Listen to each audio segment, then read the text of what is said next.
How do you say hello in Danish? Hi. Hi. Hi. Hi. Hello. Is it me? Okay, guys, please take your seats, ladies and gentlemen. There will be more autograph sessions later. But hi. Okay. Yeah, I know. I see you, Jimmy. Okay, hey, are you ready? Okay. Ladies and gentlemen, from Dallas, Texas. That's the easy part because there's two of them. Mr. Sam. Welcome, baby. Hey, man, Sam, we go back a long time too, just to put that into the perspective. This is our anniversary. It is actually 30 years. Yeah, where's my ring? Yeah, we don't need that for a long time. Sometimes it feels like yesterday, Sam. Actually, it does. Sometimes it feels like 100 years. Is that how you feel about me? Okay. It's been a long time. It's been a long time, yeah. But thank you for coming back, and thank you for being available here for this Elvis weekend at Memphis Mansion.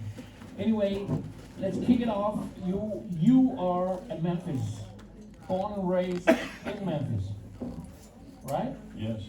So you are a true Memphis boy. Wanted dead or alive at Memphis, yes. What I always, of course I thank you for that, but every time I'm in Memphis, you always write, Henrik, are you in Memphis? Right? You say, are you in Memphis again? And what I really like, because even though you have left a long time ago, you have a big heart for Memphis still, right? Oh yeah, it's hometown. It's not the hometown I remember. How many of you all have been to Memphis? Quite a few of you, yeah. Of course, growing up in Memphis, I was born in 1948 because I'm 75 now. But Memphis was a whole different town back then, and it was a town that Elvis could ride around in and not be bothered. But now it got much larger, and frankly a little more dangerous. So, but I love Memphis. I used to say that I like being from Memphis, far from. Memphis. But it has changed. Yeah. Honest to God, it's not about Elvis, but it Yeah. has changed. Yeah. You have to Yeah. be careful. You cannot just go to Memphis and think, I can do, I stay here and I do that. You really have to think about I think unfortunately that's something you can say about every major American city. Yeah, that's true. America has a real problem with gun violence. Yeah. And I don't want to turn this into that, but it is a problem there. And I live in Dallas, and it's a big problem there. And I lived in Los Angeles, and it was a problem. So it's just part of the culture, the Wild West, everybody gets a gun type of culture that America has. And I don't know how you all feel about it, but I think it's gotten completely out of hand. Yeah, that's true. That's true. So I'm glad to be here unarmed. Not yet. Okay, but let's just kick it off with a little bit about your background before Elvis came into your life. And I know your sister has a big part to do with that, but let's just talk about before you got to know Elvis, you were working with the police? Yeah, the Shelby County Sheriff's Department, the Sheriff Bill Morris, I don't know if he's been here or not, but he was a big part of Elvis's life. Mm-hmm. But I graduated from University of Memphis. It was Memphis State back then in 1970, and I spent a couple of years as a legal investigator for Coca-Cola and traveled. And then I met and married my wife. We've been married 51 years now. Met on a blind date. But her eyesight came back. It was too late by then. But anyway, so and I moved back to Memphis and was with the sheriff's department. I was a deputy sheriff when I met Elvis. Yeah. And you want me to tell you that story? Yeah, sure. Okay. I met Elvis. Thank you. Ladies and gentlemen, Thanks for Sam coming. Thompson. Oh, shit. So, Linda's, some of you may have met Linda. We were here about 5 years ago. Yeah. And that's my baby sister. She's several years younger. She always likes me to tell people that I am much older than her. But you know, she said, you know, she called me, she said, I just want you to know that I've met Elvis Presley. And I was not an Elvis fan. I was into Motown. Little Anthony and the Imperials, the Temptations, the Coasters, those were I love that music. So I knew who he was, but I just didn't listen to his music. And so I thought, well, that's great, because Linda was always an Elvis fan. So I said, well, that's wonderful. Then the next thing she said, and you know, and we're dating, we're going out. And I'm thinking, to myself, I'm thinking, what is dating with Elvis, you know? And it turned out dating with Elvis is moving into Graceland. And, you know, and I'm thinking, okay, this guy's older than my sister. He's been married. He's divorced. He has a child. He's a rock and roll star. He's going to break her heart. So I didn't encourage this relationship because I was sure that, you know, it wouldn't last. And so a month or so later, this was in July, and a month or so later, my mother calls. And she's talking about how she went over to Graceland to meet Elvis.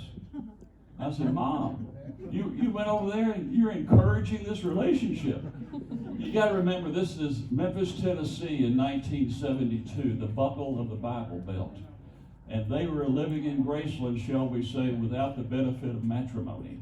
You know, living in sin, as the Reverend would say. And so I'm just can't believe that my mother, who was deeply religious, would condone this relationship. But when I found out she did, I figured, well, what the hell do I have to say about it? So Linda called, and she said, you know, Elvis loves cops, and he really wants to meet you, and I've been telling him about you. So I want you to come over. And so my wife and I went, and we got there around midnight. And I wore my sheriff's uniform because I had to go to work the next morning at 6 a.m. And Linda warned me. She said, you know, he stays up all night long, so it'll be late that night. So we got there, and if you've been to Graceland, in the basement, it wasn't decorated like that back then. It was just a basement. The TVs were there, but it was fairly stark. It wasn't yellow and tile and all that. And so I'm sitting in there talking with Linda with my back to the door.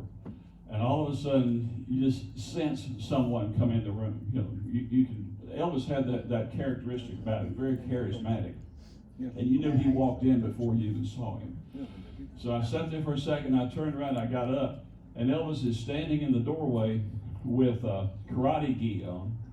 He's got a little Greek fisherman cap on. He's got a Tiparillo cigar. He's got sunglasses on in a windowless basement at 1 o'clock in the morning. And I thought, that's the coolest damn thing I ever saw. So I get up and I'm walking toward him, and he's walking toward me. And he sticks his hand out and he says, hey, hi, I'm Elvis Presley. You know, like I don't know that. I'm in his house. Immediately. So, but that's the way he was. He just used that tactic to disarm you. So, we visited, we talked, and of course he loved cops, he loved guns, and at that time I was carrying a Model 66, a stainless steel 357 Magnum, which is about that big, and so he wanted to see that, and I made sure I unloaded it, you know, handed it to him, and you know, he played with the pistol for a few minutes. Then he showed me a karate move where I pulled a gun on him and he would cross block it, and the gun flew across the room and all like that. This all went on like in the first 5 minutes. And so then we went upstairs, and he took us a whole tour of Graceland, my wife and I, and upstairs, downstairs. We went out to the barn. We saw his horses. They didn't have the racquetball court then. And then we ended up upstairs, and he had a piano outside his bedroom in the office area that you can't go to, I know. But we stood there, and Charlie Hodge came upstairs, and we started singing gospel songs. And we did that all night long. And I think I left there about 5:30 and drove like a crazy man to the sheriff's substation where I had to stand roll call. So here I am, everybody else had a full night's sleep, and I'm sitting there blinking like this, thinking I can't tell anybody where I was. You know? But that's what got started, you know. And George Klein said this one time. He said, you know, there was a connection between people that grew up in very similar circumstances. You all, I'm sure, have experienced that in your communities, small communities, and you have people that just know who you are before they know who you are, because they know the kind of food you eat, where you go, and your entertainment, your family. Jerry Schilling and Elvis and me and Red West and George Klein all grew up in North Memphis, a very small area, just a few blocks apart. We didn't know each other, and there were years apart between our births, but we knew each other culturally before we knew each other personally. And that's the way it was with Elvis. It just was like that. Immediately, we just clicked. And it just, 2 weeks later, I went down to the Stack studio and watched him record the Promised Land album. And it just went from there. And he asked me to go to Aloha. He had just gotten back from Hawaii when I met him, and it was November of '72. And he was telling me about being in Hawaii and how he was going to have a big concert there in January. And he said, you want to go, if you want to go, he said, you should, because, we'll have a good time. Have you ever been to Hawaii? I said, no, haven't been anywhere, And so he said, okay. He said, well, I'll call the sheriff. So I just left it with him. And then, and then I was like, do I remind him to call the sheriff, And I didn't hear anything from anybody. And, I'd only met the guy, 3-4 weeks before that, a month before that. And I was afraid to ask Elvis to call the sheriff, and I was afraid to go see the sheriff. So I didn't go. And when he came back, though, he brought me a puka shell. You know what that is? Those white shells. They make necklaces out of them from Hawaii. In fact, there's a picture someplace of my wife and I with Elvis and Linda and Lisa Marie. And if you look closely, you'll see a white puka shell necklace. And that's what Elvis brought me back from Hawaii. I said, where's the Cadillac? That came later. But that's how I met Elvis. And it just really became a very, very fast friendship. And, and I'm not trying to embellish it in any way whatsoever. We weren't best friends, but we were good friends. And he was certainly good to me and my family. He bought my parents a home, he bought Linda a home, and he bought me a home, all right around Graceland, very close to where his father had a house that he bought. So, for the first 4 years or so, I thought that maybe this was going to be my brother-in-law. It was family. And of course, it didn't work out that way, as life has its twists and turns. But it was an interesting relationship those first few years, and it changed. I had different permutations or periods of my life, if you understand what I'm saying, my relationship with Elvis. At first, it was Linda's brother, and then we became closer friends. And then I went to work for him in '76, but Linda was still there.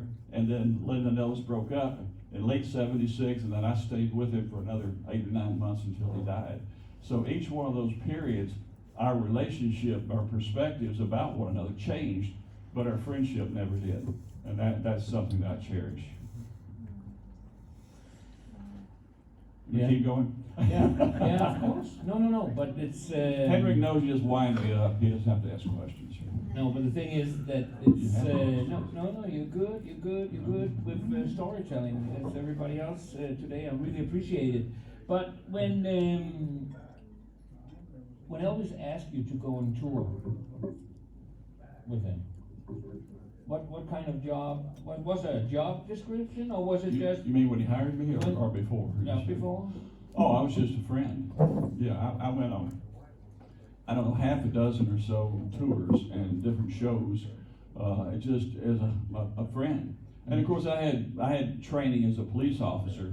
So Dick Grove was one of the bodyguards, along with Red and Sonny West. And I got to know Red, Sonny, and Dick very well. And it was easy for me to blend in with them. So I would, every now and then I would go on a tour, and I guess you could say I helped out with security, but that wasn't my principal job. I was just really Elvis's friend and just went to see the show. But I was driving a squad car, you know what I mean, like a patrol car, and the dispatcher would call my number, and it would say, call the sheriff at home. Well, no young officer wants to hear call the sheriff at home. I'm thinking I've locked up his brother or something and I'm in trouble. So I remember the first time I did, and I called the sheriff at home. It was 2 o'clock in the morning. And the sheriff says, let me ask you something, Sergeant. Like that, Do you know Elvis Presley? And I went, yes, sir. Yes, sir. I know Elvis Presley. He said, well, he just called me. And I'm thinking, oh, God, Elvis called the sheriff. Woke him up, and he's mad at me. He said, and he wants you to go on tour with him next week. Do you want to go? And I said, And I didn't know I had no idea that Elvis had asked this to the sheriff, and I said, yes, sir, I guess so. He said, good, you're on leave without pay. And he hung up. All I heard was without pay.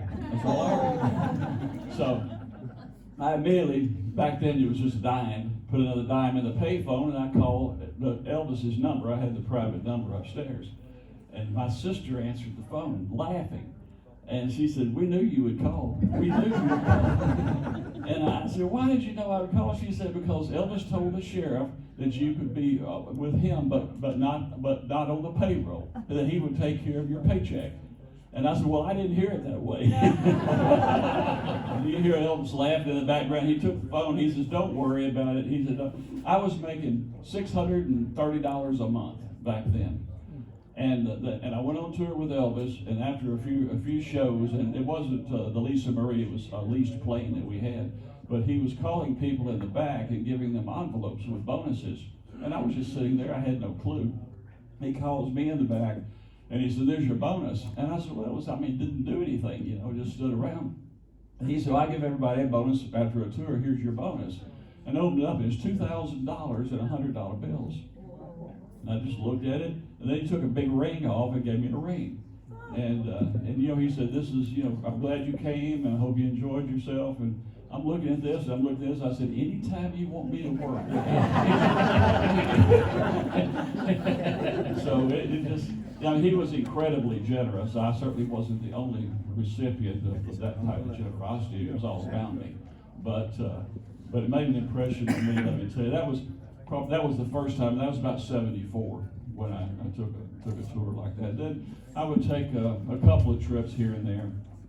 In 75, I had the chance to go into Pontiac, Michigan. I think I heard Charlie talk about it at the Silverdome.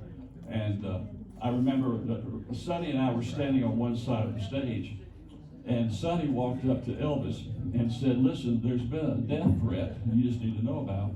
We don't think it's too serious, but there's a fellow who was in Vietnam, and he had some mental disorder, and he's threatened to shoot you. But we have the police here, and we're going to search everything. But in case there's a gunshot, we've arranged to have the lights turned off. We want you to flop down as flat as you can on the stage. And Elvis is listening intently, and he says, and then he said, and then Sam and I will run out there and we'll cover you. And Elvis stopped for a moment, and we both weighed around 250, 260 pounds. And Elvis says, what do you mean you'll cover me? And Sonny says, well, like the Secret Service, we'll jump on you and we'll protect you with our bodies. He said, hell, I'd rather get shot at than have you big son of a bitches jump on me. Kind of broke the ice.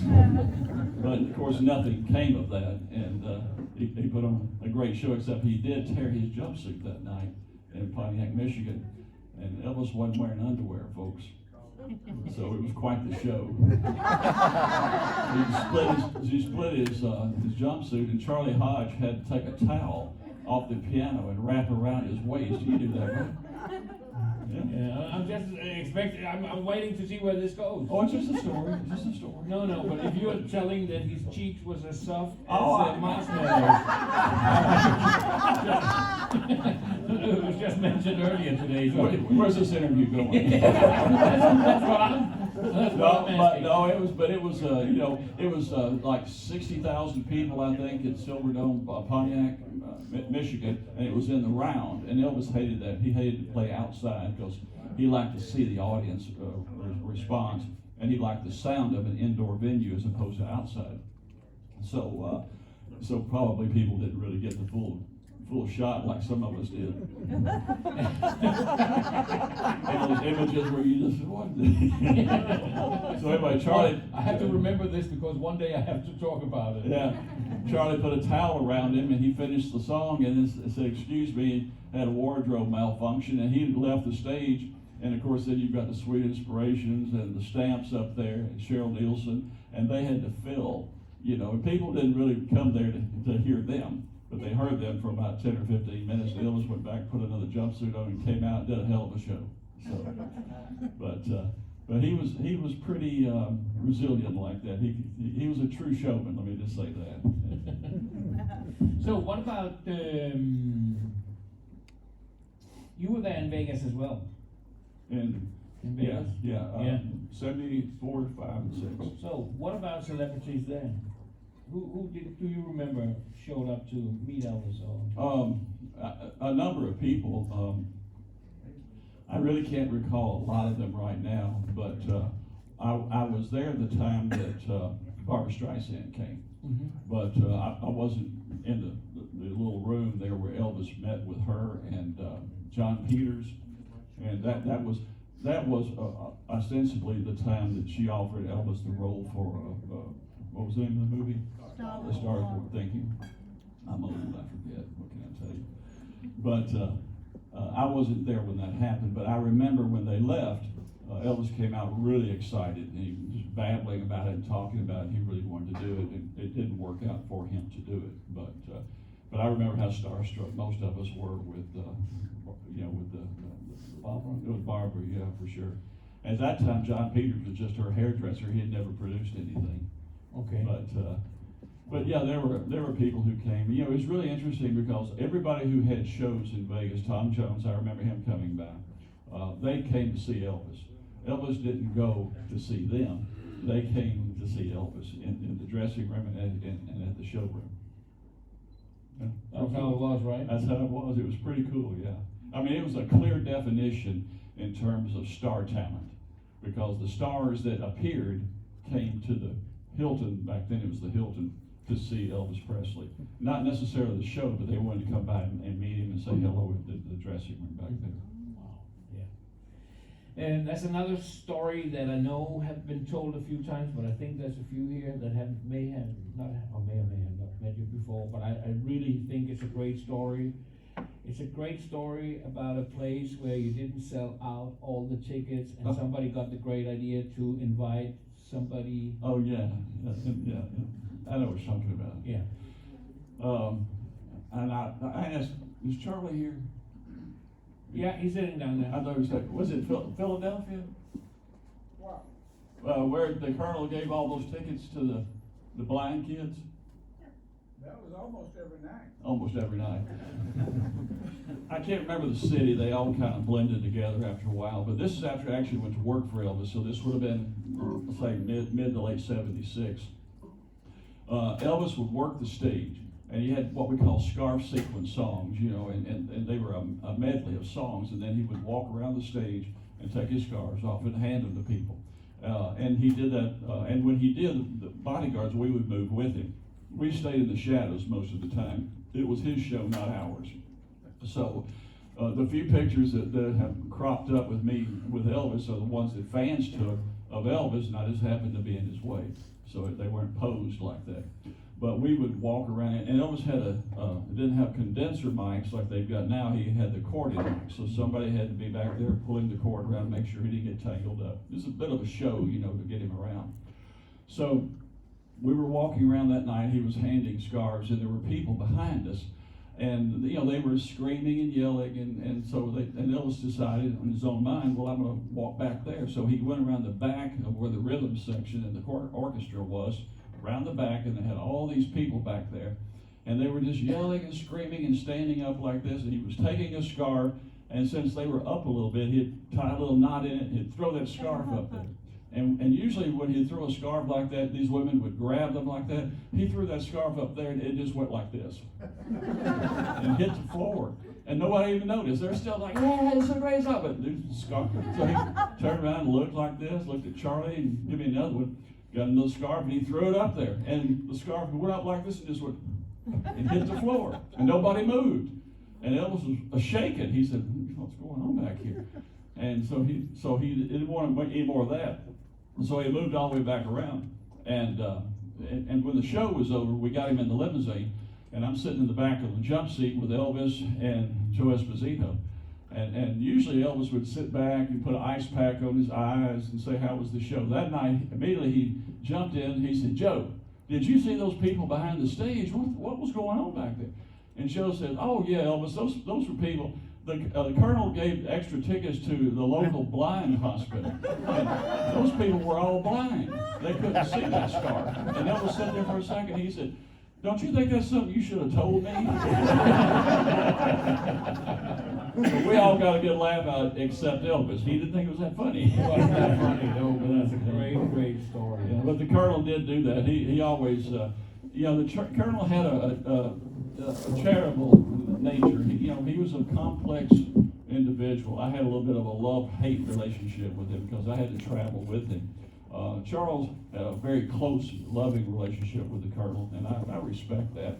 But my perspective sometimes is a bit different. Elvis kept reminding me that I worked for him, not the colonel. So the colonel would always want to ask me questions about Mr. Presley. How's he doing? What's he thinking, and this and that. And I had to walk a tightrope between the two. But the colonel had a giving nature. A lot of people don't know that, but he would give a lot of money to charity and do things in local towns for local charities without any self-recognition, which I think is the proper way of giving. No, that's true. That is so true. So, but there's another thing that you had that not a lot of people have, unless they were professional musicians. You had a recording session with the king. Yeah. Elvis had he had given me a guitar at Graceland. It was a Gibson Starburst pattern, and John Wilkinson was teaching. John Wilkinson was. He was the rhythm guitar player. And I loved Gordon Lightfoot back then. And so Gordon Lightfoot had a song, Early Morning Rain, which Elvis eventually started playing at his concerts. But this was 73. And so Elvis bought us a house in June of 73. And in November of 73, he and Linda came by with Ricky Stanley, his stepbrother. And Elvis would come by occasionally, not often, but he would come by, and he loved my wife's cooking. He was a real simple guy as far as that goes. So he'd have dinner with us and then go back to Graceland, because we literally lived around the corner on a street called Favell, which runs off Dolan, right off Elvis Presley Boulevard. And so he came in that night, and just unexpectedly, and I was in the den with this guitar with a little tape machine, and I was learning to play. And I don't know if any of you have ever tried to learn to play an instrument, but you record yourself and then you play it back to say, how does that sound? And that's what I was doing. So Elvis walks in, and he looked at me and smiled. He sat down on the sofa next to me, and I'm over there playing Early Morning Rain, and he just kind of shook his head and he said, "Give me that guitar." And he grabbed it, and the machine was still running. So when he did, he started playing it, and I did like this, and he did like that. He didn't care. So I ended up with about an hour of songs and jokes and laughter. You probably all heard it, but it's been publicized all over the place. In fact, it got bootlegged, and I didn't know that. And I ended up having to sue BMG Records, and they settled with me, as you can imagine they would. And they reissued it under the name Made in Memphis. And I had to write the liner notes on it to explain where it was made. But that was November of 73, and it was actually bootleg before it was bootleg. Yeah. Right? Remember and I just wonder where I found the first bootleg. And back in 1993. You got it for a good price. I did, yeah. No, said, remember? Oh. No, we were selling it. We found it. Oh, I know you were, yes.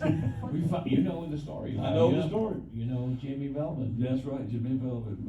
And so anyway, no matter what happened, and whose hands it passed through and what their intentions were, the fact is that Elvis did come to my house, and I did record that. And it's out on Follow That Dream. That's a Follow That Dream with the complete. FTD. Yeah. So anyway, that worked out. It worked out like it should have worked out, so that people could actually hear that, and hear the real Elvis, and just sort of what it was really like. Just when he was not Elvis Presley, but he was just Elvis.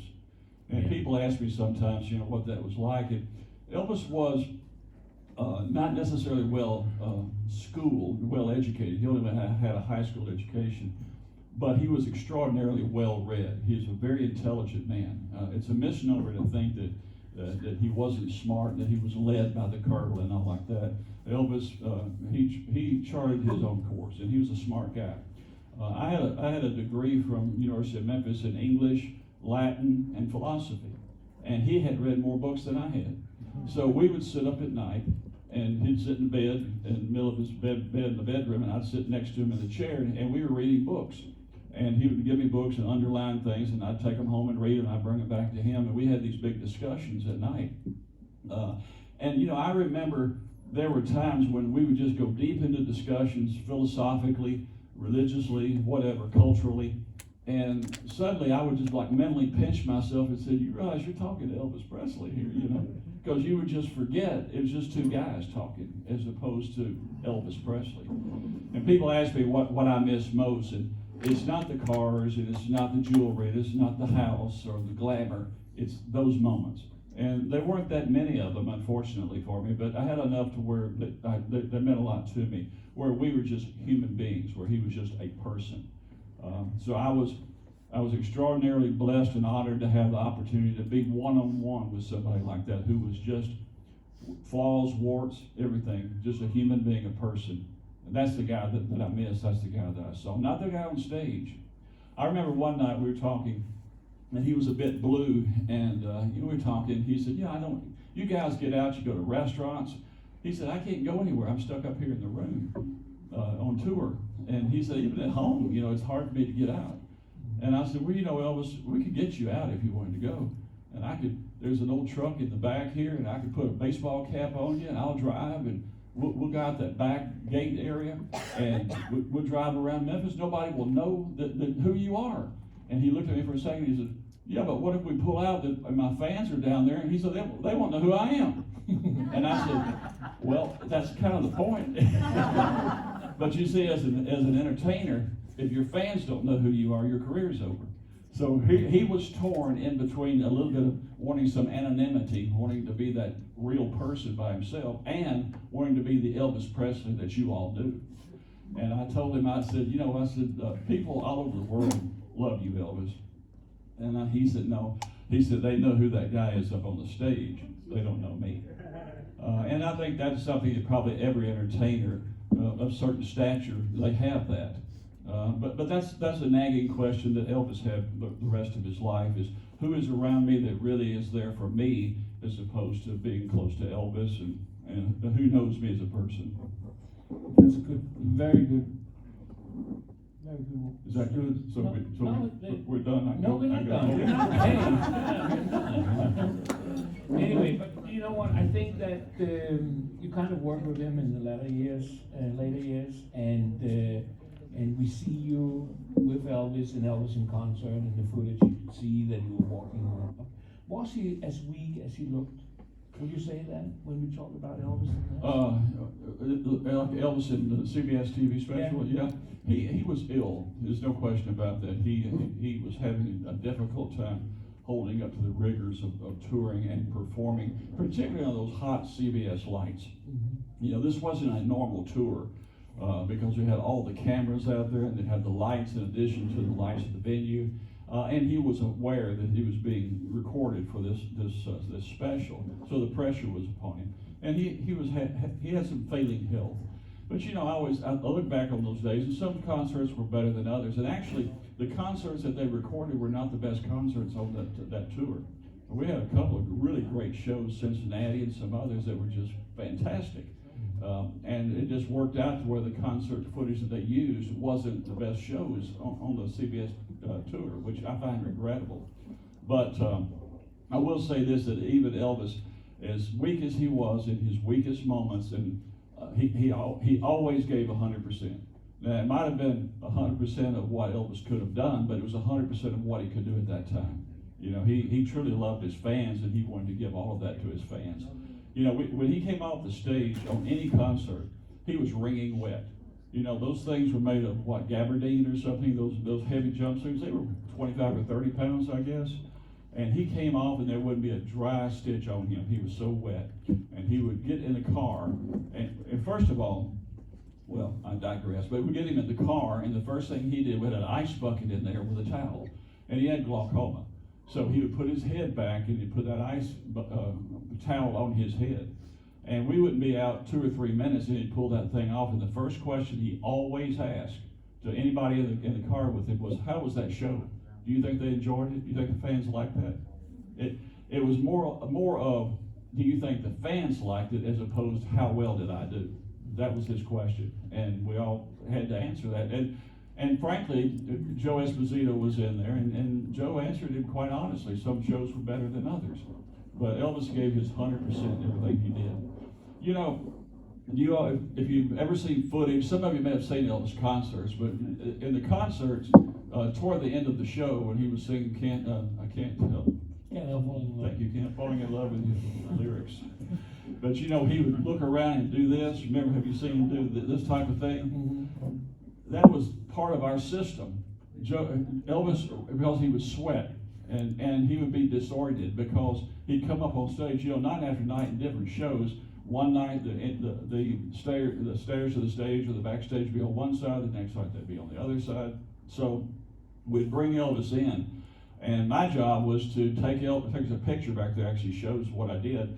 I walked up and I would stand at the stage, and then I would tell Elvis when he walked up, I said, there's a riser over there, and there's some cables to your left, and when you go on, you've got to be careful to step over this, and he would have his head down and do like that. And then when the kettle drums would start and Elvis would walk out, I would push the curtain open and Elvis would walk in front of me. And I asked him one night, I said, why do I have to push the curtain open? And he said, well, in case somebody's out there shooting at me, they're going to hit you first. That's my job. But, you know, what we would do is we would stand by toward the end of that show, of the show, Joe Esposito would come up on that stairwell wherever he was going to exit with a flashlight. And we would stand there and Elvis would look around like this and Joe would flash the flashlight. And at some point, and Elvis would do like this, and at some point if he saw where we would go, then you'll see this in footage, he does like this. And he's telling us, okay, that's the way that I go off and do that. And so at the end of the show, then they would escort him, usually Ricky or David Stanley or one of those boys there. And then they would walk him up to where Joe was, and then we'd take him down the stairwell. And we had what we called the 60-second rule.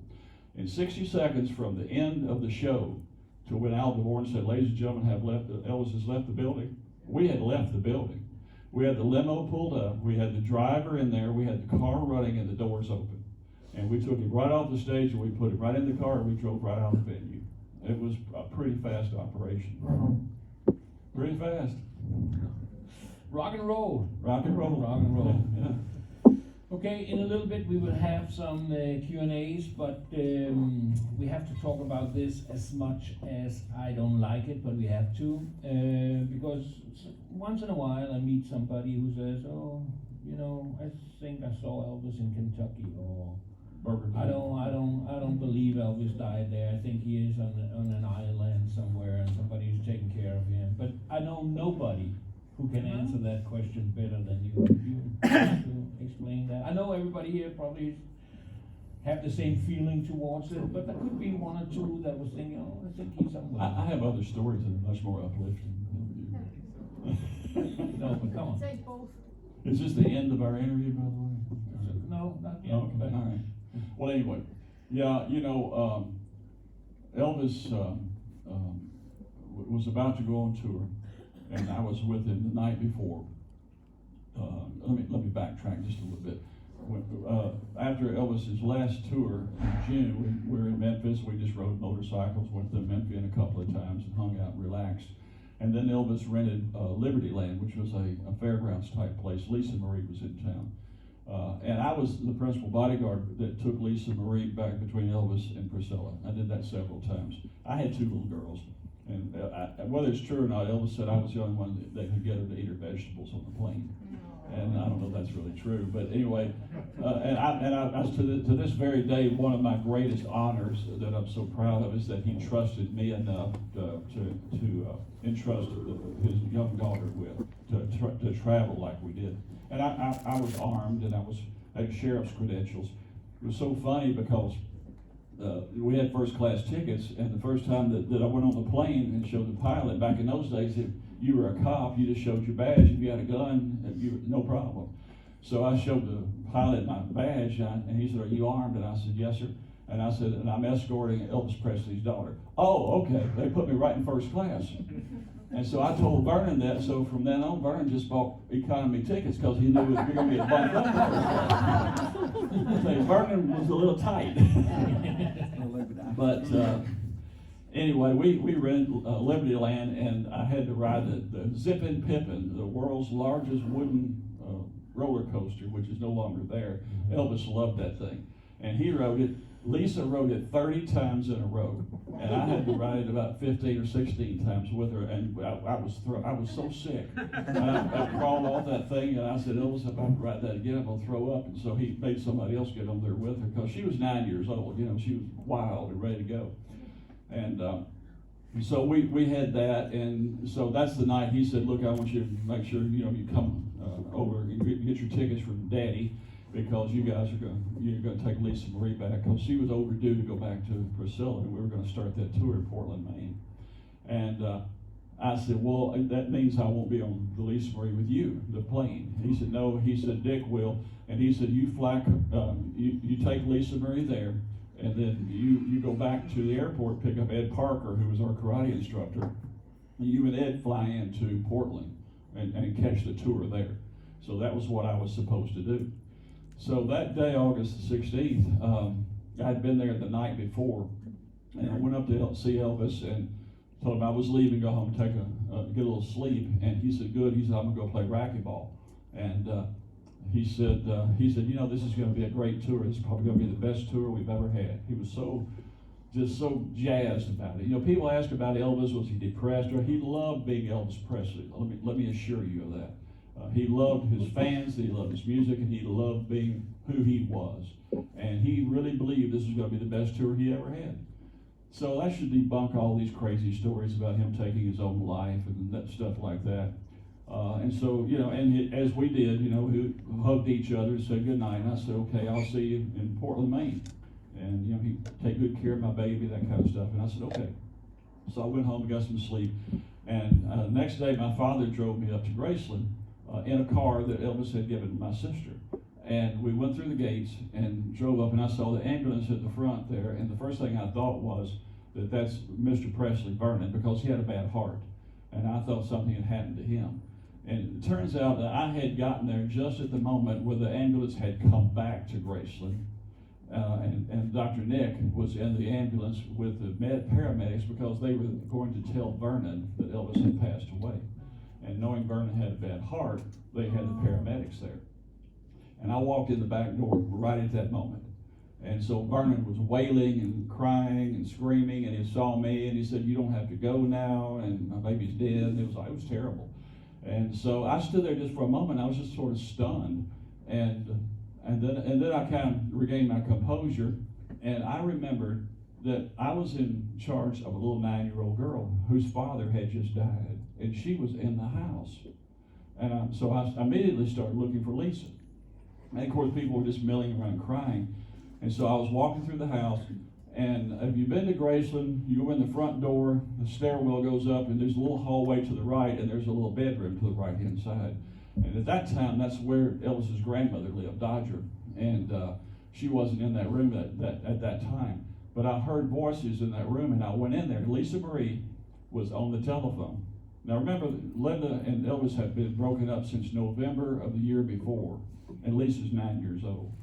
And she was on the phone with Linda, and she had, from memory, she had dialed Linda's number in Los Angeles. And the first thing I heard her say was, no, he's really dead. They told me my daddy's dead. And I'm thinking, oh God. So I walked over and I took the phone from her, and I could hear Linda saying, oh no, I'm sure he's just sick. He's really not dead. And I said, Linda, and when I did, she threw the phone against the wall. Wow. And she said that's when she knew. And I told her she needed to come home. But the story, that's just sort of a preamble to the story, but the story you want to hear, I think, is the story of course, the next 3 days were terrible. I didn't sleep, you know, and we put the funeral together, and we brought Elvis's body back from Forest Hill, from the mortuary on the 17th, and he was buried on the 18th. The night of the 17th, Vernon came to me and said, you know, and I knew this. He said the police department is telling me that there's a threat to steal Elvis's body, and there really was. And later on, you know, they actually convicted, I think, 5 guys, and they did a couple, some time in the local penitentiary there for the attempt to steal the body and ransom it. So we had a security threat that night. And even though Elvis was dead, I was still obligated. I felt responsible for him and for Lisa Marie and the family. And so I was tasked to stay there that night. And as the way I put it, it was me and a pot of coffee and a pump shotgun and Elvis's body. And Pump shotgun? oh yeah, I had a 12 gauge pump shotgun with double-aught buck laying right next to me. And you know, and so and it was an open casket. And I sat with Elvis's body all night long after everybody left from midnight until 6 o'clock the next morning. And people asked me if Elvis died. I've had the misfortune in my life of seeing a number of dead bodies, and enough to where I can certainly tell you if that was really a body or not. And sometime during that night, I wanted to make myself sure that this was really my friend that was lying there. And you know, back in the 70s, women had fingernails that long. And when Elvis would throw those scarves out, they would reach for it and they would scratch his hands. And a lot of times he wore Band-Aids to keep his rings on, but he also had Band-Aids on because he had infections from those scratches. And on his right hand, on the top of it, he had had an infection so bad that it left a scar. I knew where that scar was. And so I went and I looked at the body that was laying there, and I didn't see the scar. So I took my finger and I rubbed the makeup off that they had put on, and there was that scar. And so I made myself, I guess I removed any doubt that I might have whether or not that was really Elvis Presley. To lighten it up a little bit, years later, I'm a judge in Memphis, and this guy named Bill Bixby, you know who that is, he's an actor. He called the courthouse and he said, Judge, I want to invite you to New York. We're going to do a show about Elvis is not really dead. I said, oh no, you don't want me on your show. He said, yeah, you're a judge, that'll add credibility to it. We want you to come to New York and be on that show. I said, no sir. He said, why are you saying that? And so I told him that story that I just told you. Dead silence on the phone. He said, you know, Judge, you're right. We don't want you on the show. So they had their show, which was their truth, I guess, as they knew it. But unfortunately, the truth is that Elvis died on August the 16th, and I miss him every day, and I'll bet you do too. Now, we need to lift this up a little bit. You know what? You have told me I have been in situations where, or at events where you have told the same story, and every time it cracks me up. You know, not cracks me up, but it really touched me, man. It's hard to get past this stuff. Is this one where I stepped on his in Vegas on the corner, or what? Well, you tell me what. No, what? do that one. Just That's ask. a nice one. That's a very, let's do something a little more. But I think this is, hey guys, I hope you understand. I feel like this is important because in 50 years, there will be people who still claim that Elvis is somewhere, right? And we have to stop that nonsense. I'm sorry, okay? Well, So it have to be people like Sam who was there who can. I think they know.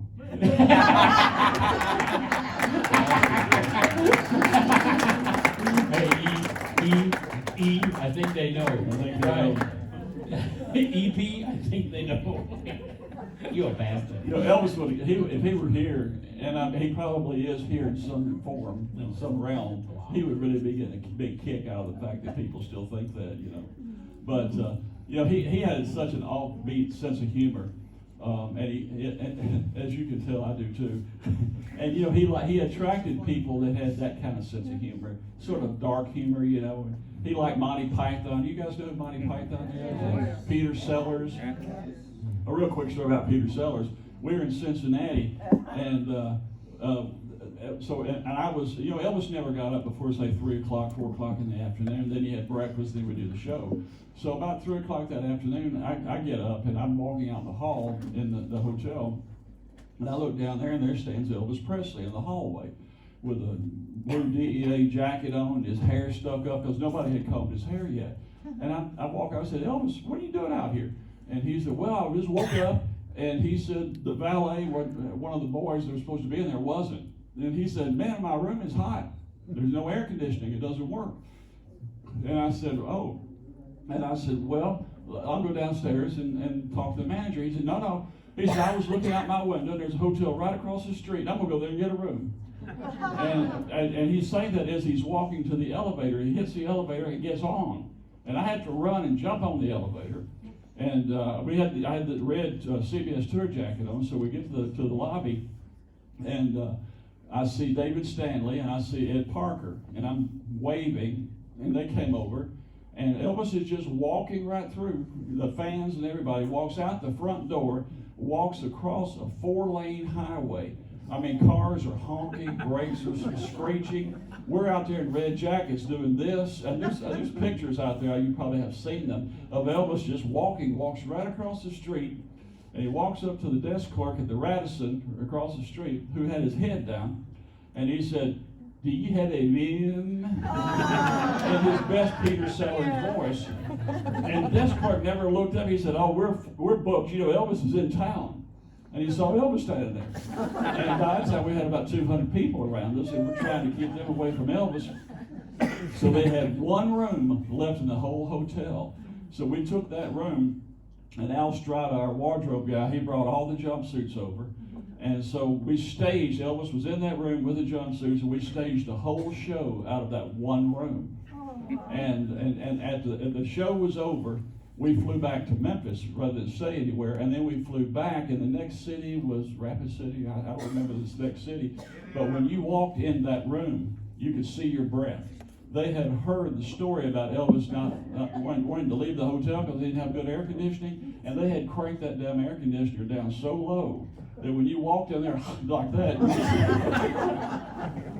but that's the kind of sense of humor he had, you know, and he would say things like that expecting you to understand it. But I wasn't working for Elvis, I think it was 75, and we were in Las Vegas. And I was, Billy Stanley, one of his stepbrothers, was actually standing close to me. And we were on the side of the stage, and Elvis came out, you know, and back then, like I said, they had the chords. And I forgot the first song he was doing, "That's All Right, Mama," or something like that. And he's moving across the stage, and he's just rocking. There's 1,800 people in the showroom. They're going crazy. And he gets to a certain point, and suddenly that microphone, I wish we had a microphone, I could do it. Is it on? You have to have the visual effect, you know. Yeah. So he's walking like this, you know, and suddenly does this and hits this. And hits the stage. And it sounded like a bomb going on. Oh, no. Joe Gershio, our musical conductor, dropped his baton. The orchestra quit playing. The rhythm section just stopped. And I'm just sitting there watching all this, and Ronnie Tutt's doing this and looking around. And complete silence on the stage. And we're all looking around like this. And Elvis doesn't know what's happened. The audience know what happened. And Elvis reaches down and picked that microphone up, and there was tension in that line. So he took it and did like this all the way to the edge of that stage, pushed the curtain open, and the spotlight hit, and there I am standing on the cord.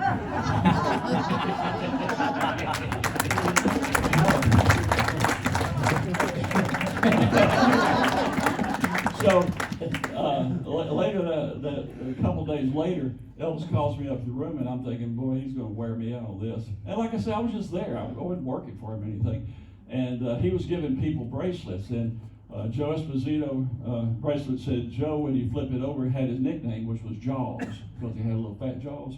Jerry Schilling was Twinkle Toes, because he had taken dance lessons. Dick Grove was Fox. And he gave me mine, he flipped it over. My nickname was Paddlefoot.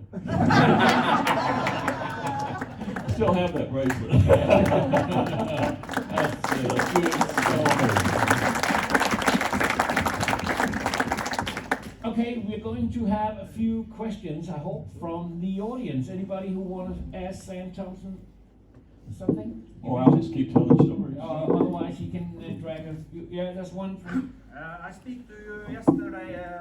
Yeah, I'm not answering more of your questions. And,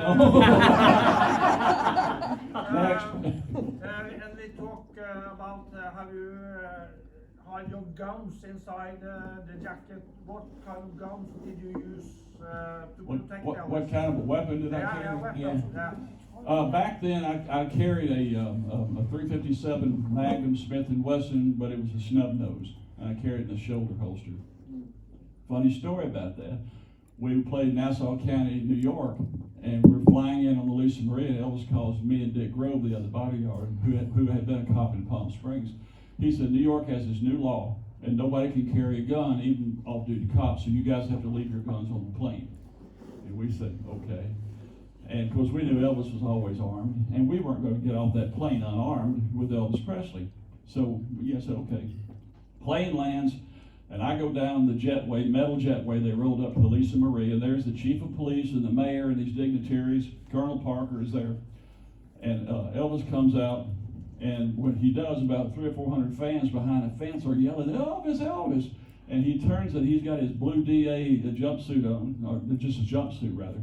And he just did like this. And when he did, 245 automatic slipped out of his sweatpants because they were elastic, and they looked like two rats trying to get out. All the way down the front of his pants, and they hit that metal jetway, and they bounced on every step all the way down. And they landed at the feet of the chief of police. And I was standing there beside him, and I thought, we're all going to jail.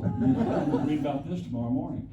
And the chief of police looks at me, he looks down, and Elvis is just bounding down those steps. And the chief of police picks these up, and Elvis gets down there. He did to him what he had done to me. He said, hey, Chief, I'm Elvis Presley. and this chief of police looks at me, looks at Elvis, and says, nice to see you, Mr. Presley. I believe this is yours. Hands his guns back to him. Now, who would have gotten away with that, right? You weren't Elvis Presley. But I never knew him not to have a weapon. In fact, one night, he kept a little Derringer in his boot, even when he was on the stage. Did you all know that? No. A little single-shot Derringer. And one night we were playing, and Jerry Sheff was from California, and he's still a very dear friend of mine, and he just didn't believe in guns or anything. And Jerry is playing bass, and I'm looking over there, all of a sudden I see Jerry doing, and I'm thinking, oh God, he's having a stroke. You know, I didn't know. And I'm watching, what is it? And I look, and Elvis was kind of doing that catwalk across. He was doing one of his songs, did a karate thing, and that pistol had popped out of his boot. It was laying right there on the stage. Oh no. So back then my knees were good. So I kind of did the Chuck Berry crawl over there, picked that gun up, and just kept going to the other side like that. Got back in the car after the concert. And Elvis is reaching down like that, and he's, where's my, I said, here it is. But he always had a weapon on him. And frankly, we all did too. It's a wonder one of us didn't get shot accidentally. Questions? Questions? Anyone? Comments? Yeah. Criticisms? Like Linda has a story about getting shot accidentally, right? Getting shot at? By Elvis. I wasn't there, but yeah, when they were in Las Vegas, he was doing target practice with a .22, and it went through the walls of the hotel, and she was in the bathroom sitting on the, pardon me ladies, on the toilet, and the bullet hit the roll of toilet paper like confetti. Did she tell that story? Yes, it's on YouTube. She would not have that, as I understand. But yeah, I saw Elvis blow a television out one time by Robert Goulet. I don't know why he didn't like him, but he didn't. And we were sitting in Vegas. Me and Just Mazita were sitting up there with Elvis one night in the suite, and the TV was on. And Robert Goulet comes on, you know, some enchanted evening. And Elvis just sat there for a second. He picked up a pistol at 45, bam! And it was an old the cathode ray, the old TVs. And when you did that, you know, the gas exploded, like a big smoke came out of it. And I always remember, I was sitting there, I was kind of horrified. And apparently this had happened before because Joe Esposito just reached and picked the phone up and says, yeah, this is the suite upstairs. We're going to need another television. They brought another television. Years later, I was living in Vegas, and I was working for state government. I was the chairman of a commission. And Siegfried and Roy, you know who that is? This was when Roy Horn was bitten by the white tiger. You remember that? Okay, so we were having a benefit for him. Black tie, everybody's in tuxedos.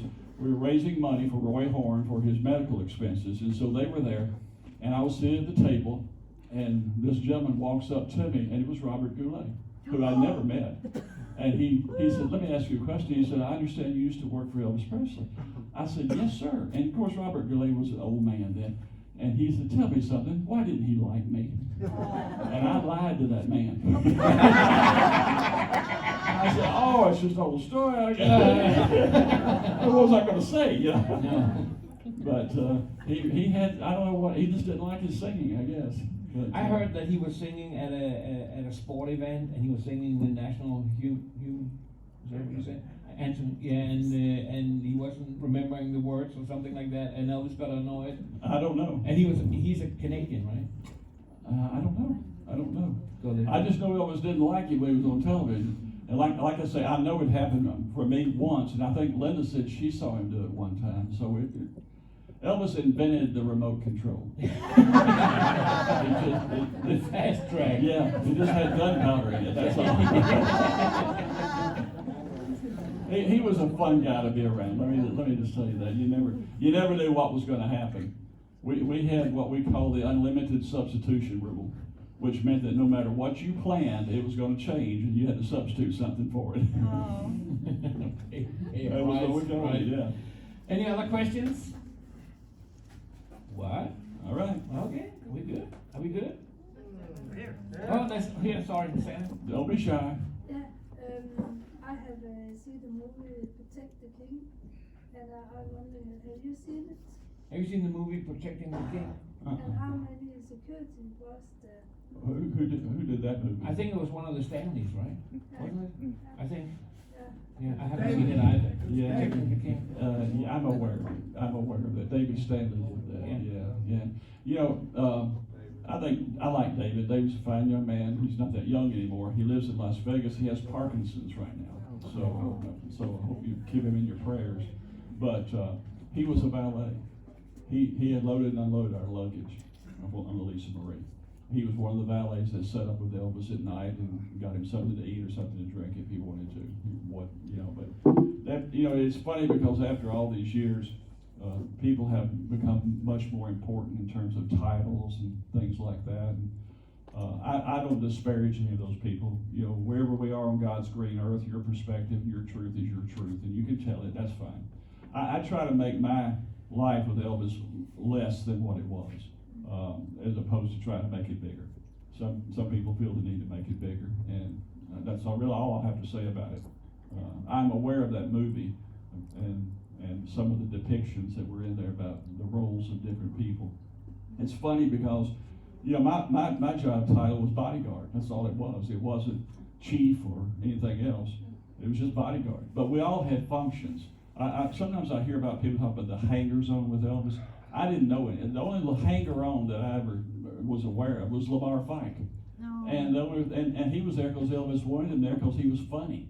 But he didn't really have a job, But Al Strada was the wardrobe guy, and the Stanley Boys were the valets, along with Dean Nicopoulos, Dick's son, Steve Smith. Dick and I were the principal bodyguards. Everybody had a function to be there, had a job to do. Nobody really hung on.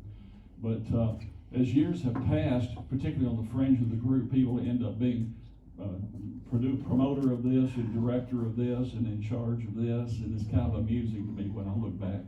Because the truth is, we all work together. There were nights when I didn't have enough bodies to keep women from jumping on the stage. So I would get the wardrobe guy, I would get one of the valets, and I would position. Now suddenly those people became bodyguards, in their view. But that was just for that night. Thank you. I like another thing that you once told me. We were talking about everybody close, and we talked about who was probably Elvis's closest friend, and you mentioned Smith. Billy Smith for No sure. question, no But I question. like the way you connect you and Elvis, the way you say about your friendship. Well, Explain that. Well, no, I mean, like I say, Elvis and I were friends, but I don't have make any pretense or try to say we were closer than we were. He was very good to me, good to my family. But I think there's silent testimony in the fact that after he and my sister broke up, that I stayed with him for another 8 or 9 months, and that he trusted me with his daughter. So I think that alone it suffices for me. It gives me peace at night when I think about what was my relationship with Elvis. He trusted me to that extent. But of course there's trust and there's friendship, so I don't try to blend the two. But it's just, I will get to you, but just the closest person that I'm aware of with Elvis Presley was his cousin, Billy Smith. They were first cousins. Patsy Smith they were double first cousins. But Billy traveled with us. Billy and Joe Smith loved Elvis, he loved them. You know, there were times at Graceland when Elvis would get lonesome and didn't have anything to do, and he would get out of the bed and go to the trailer where Billy and Joe lived and actually get in the bed with them and sleep with them. And sit up all night and talk like slumber party. You know, he was just that close. He trusted them. They were from the same place culturally, and even the roots is where he was from, which is Mississippi. Are you giving us a sign back there? What is Yeah, it? it's a question. What? We only have a short. So Billy Smith was Yeah. that? This fella had a question. Yeah. I read somewhere that Elvis was my best friend, but I was not his best. And I think that's a good way of putting it. If you heard that, Charlie Hodge said that Elvis was my best friend, but I don't know that I was his best friend. You know, you never know what's in a person's mind subjectively. Exactly. You know how you feel about it. And I certainly felt during those years that Elvis was my best friend. I thought he was going to be my brother-in-law. But I don't know how he felt. And I'm going to leave that up to him and his maker. But I'm comfortable with that. Let's take the last one from Judy. Sam, I have to say on behalf of everybody here, I'm sure we could listen to you all night. The stories are so fabulous. And number two, I think you missed out on the royalties on that remote control slogan. I think maybe Henrik could get a slogan for that thing. Elvis was the original remote control. Yeah. You like that, huh? That's true. You should actually sell replicas of a pistol that you could use as a remote. Ladies and Remember that I gave him that idea for a book. Yeah. So you get your percentage, right? Ladies and gentlemen, Sam Thompson. Thank you.